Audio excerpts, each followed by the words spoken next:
Het is weer bijna winter en onze vraag aan u is, wat gebruikt u thuis? De kachel of de verwarming? Wij alleen die doeken zitten onder ons, niet zoveel energie gebruiken, dan niet goed voor het milieu. En met de warme zakken, met de warme jassen. Dus u draagt vooral warme kleren? Ja, Oké. ja. Bezuinigen. Ja, dat klopt, dat is het beste. Ja.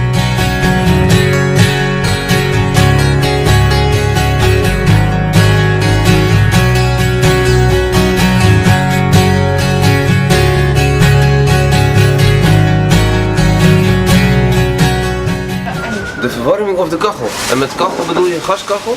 Nee, we bedoelen een houtkachel. Een houtkachel. Ja, we hebben allebei. We hebben vloerverwarming en we hebben een open haard. Maar die open haard die is alleen maar voor de gezelligheid. Dan kun je alleen een beetje fikkie stoken. En weet u wat milieuvriendelijker is? Ik heb begrepen dat de houtkachel niet zo milieuvriendelijk is.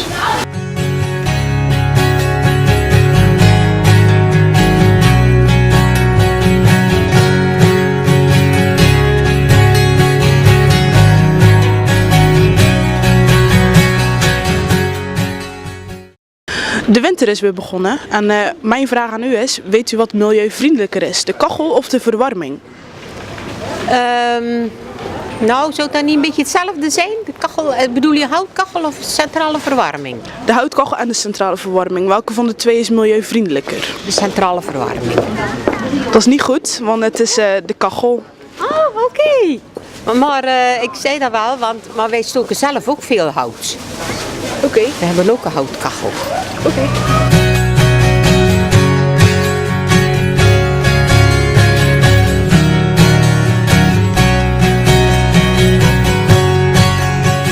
Voornamelijk heel veel warme kleding dragen.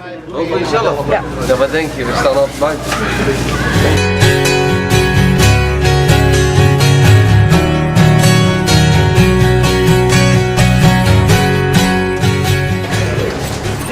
Ik denk de cv.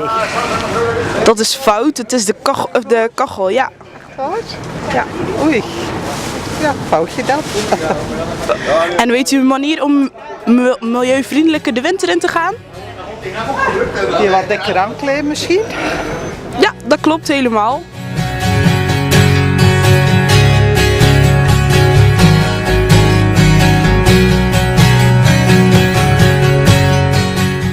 Een houtkachel. En waarom een houtkachel? Omdat hout is gewoon denk ik van de natuur zelf. Dus daarom is hout denk ik het beste. En wat gebruikt u zelf thuis? Ja, elektrisch gewoon. Ja. Dus geen hout. Geen hout. En zijn er nog meer dingen hoe je milieubewust de winter in kan gaan?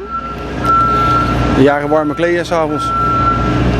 Ik denk dat het beste is. Iedereen zet de kachel hoger, maar je kan ook gewoon een trui aantrekken. Of bij elkaar een beetje geliefden bij elkaar op de bank zitten dichterbij.